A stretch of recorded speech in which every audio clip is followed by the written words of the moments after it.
The worst part was probably sneezing. Coughing was uncomfortable. Sneezing was tough. Lucky for me, my body protected me. I didn't poop for like 6 days after I got hurt. So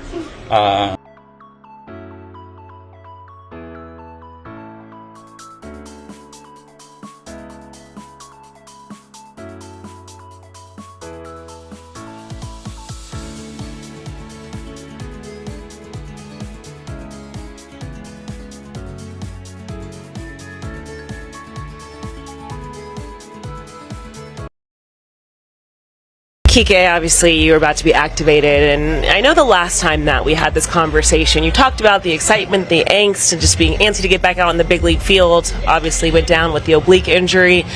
When you think about this return, the work you've now put in to get back to this point, what are just the emotions or the feelings that you kind of have with this one? A lot of nervousness. Last time I sat here and I talked to you guys, I was kind of telling you how great I felt, but I was also biting my tongue a little bit because I had just tweaked my oblique and BP. So I feel pretty good. I played 7 rehab games, and then I had about 20 more at-bats outside of the rehab assignment between here and Arizona. So I feel pretty good. I feel like everything is in a pretty good spot right now. Trying to keep my 1,000 batting average going on and be the best hitter in the league, and just happy to be back with the boys, and luckily I can be active all week and go on my first road trip of the year. When did you feel just the oblique kind of really took the turn for the better? I mean, it's hard to tell. Took a lot of really hard work and discipline. We did a shot that seemed to do wonders, stem cells and umbilical cord and all the good stuff, and then I took rehab to kind of another level. I did the hyperbaric chamber every single day. I was out, sauna, cold tub, all that stuff. Trying to do everything that I can control to accelerate the process. And sure enough, we thought it was going to be closer to 3 months, and lucky for me, I'm here right before 2 months, and I'm back. So happy that it was kind of a best case scenario in my return, not in terms of the MRI, because when you hear that it's a grade 3 full tear, you kind of get scared and you think the worst. But I did everything that I could. The trainers did a great job with me, the strength coaches, everybody, and shout out to the doctors and the trainers. When did you pick up yourself emotionally out of that? Honestly, on the car ride back after the MRI, when I was sitting in traffic and I got the text from Thomas, and I'm not a doctor or anything, but I think I experienced my first panic attack or anxiety attack as I was driving, and I sitting in traffic. I had to call my wife, and I could barely talk, but I was like, look, this is what happened. I don't know what's going on with my body. Maybe I'm too old, but just hearing her calm me down, I took a couple deep breaths and I was good to go. But I did it. I did the 2 months before that, and I just realized, what, all you can do is, take it one day at a time. And the best way that you can take things one day at a time is, focusing on what you can do on today to get better. And that's what I did. I thought about today. I wasn't really thinking about how far along or anything like that. I was just literally going one day at a time and trying to be the best rehabber I could. And then during the game, I was trying to be the best teammate that I could. And it honestly, I've only had 4 at-bats. I've only played 2 games, and it's been a really long time. I've spent a lot of time on the IL, but it's honestly gone by somewhat fast. So, I feel pretty good, and happy to see what I can do out on the field. Was there like a fear when you first got the diagnosis, like your season could be over in jeopardy? No, for sure. Yeah, I'd never done an oblique before, and obviously I was expecting it to be a grade 1 or 2 at worst. And then when I hear the grade 3, I thought that it was surgical. I didn't really know how obliques worked, and obviously people talk about obliques taking forever and being the worst injury possible. And the worst part was probably sneezing. Coughing was uncomfortable. Sneezing was tough. Lucky for me, my body protected me. I didn't poop for like 6 days after I got hurt. So people said that was excruciating, but I didn't experience that. So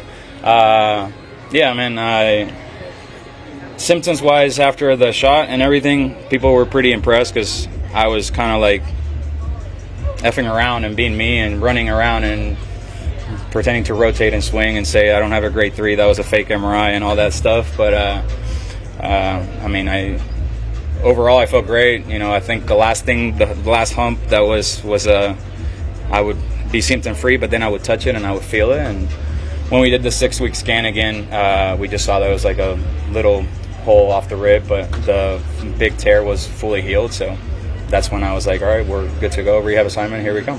The physical health is important, obviously, but when you look at coming back mentally, do you have any concerns that you'll have some sort of block? Is it okay, I need to go out there and play, but this can't happen again?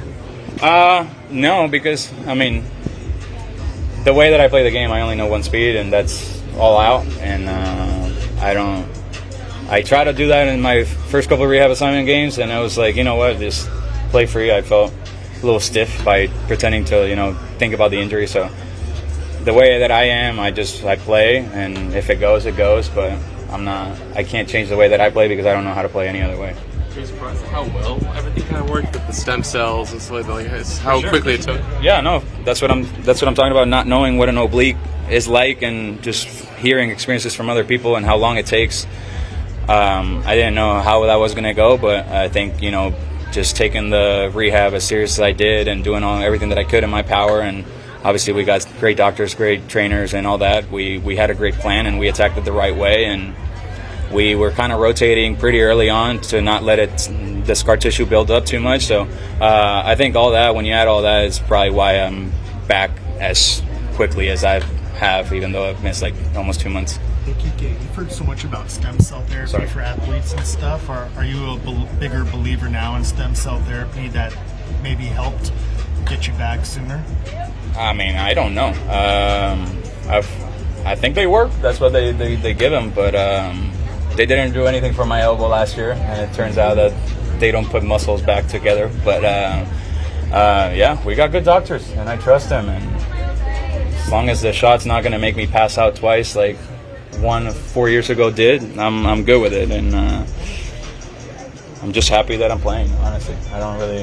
It could be stem cells, it could be pills, whatever it was, but I just know I'm back.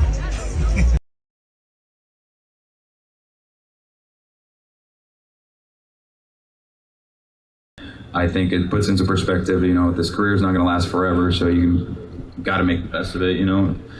Bring in and day out and just find a way to like lock it in and do your job. And I wish it was as easy as it is in October, but you're doing an amazing job at it now. You are really, yeah, absolutely. You know what I love? In his rehab, I'd watch the highlights from his rehab, and he's using the middle of the diamond. He wasn't pulling everything. It was awesome to see the swing. His swing is in a really good place. I would not want to pitch I have right two working now. arms.